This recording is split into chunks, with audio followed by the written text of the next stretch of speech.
Salut et bienvenue, aujourd'hui on parle des formes et des transferts d'énergie.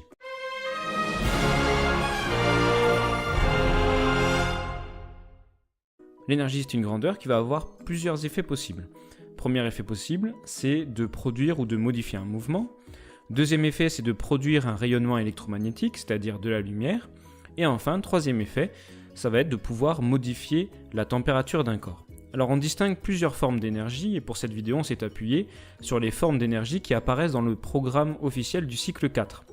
Alors, première forme d'énergie que l'on va pouvoir rencontrer, c'est l'énergie cinétique qui est liée à la masse et à la vitesse. Deuxième forme d'énergie, c'est l'énergie potentielle qui elle est liée à la position. C'est celle qui est mise en jeu notamment dans les barrages hydrauliques.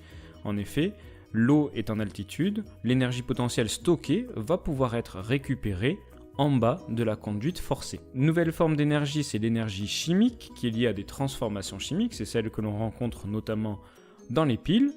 On rencontre aussi l'énergie électrique qui est utilisée dans tous les appareils fonctionnant branchés sur le secteur.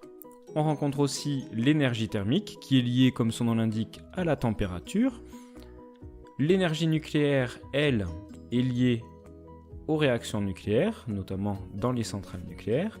L'énergie lumineuse, comme son nom l'indique, est liée à la lumière, par exemple la lumière émise par le soleil. Alors il faut savoir qu'il faut distinguer les formes d'énergie des sources. En effet, les formes d'énergie, on vient de les rencontrer, et ces énergies, elles vont pouvoir être stockées dans des sources d'énergie. Et ces sources d'énergie, on peut trouver par exemple la pile qui stocke de l'énergie chimique, ou de l'eau qui stocke de l'énergie potentielle, comme on l'a vu dans le barrage.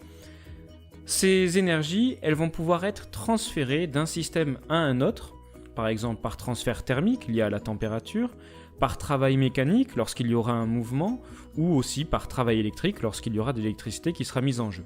Lors d'un transfert, on ne change pas de forme d'énergie, c'est-à-dire que l'énergie peut passer d'un système à un autre, mais en restant sous la même forme. Lorsqu'il y a changement de forme d'énergie, on parle de conversion d'énergie, c'est-à-dire qu'on va passer d'une forme d'énergie à une autre via un convertisseur.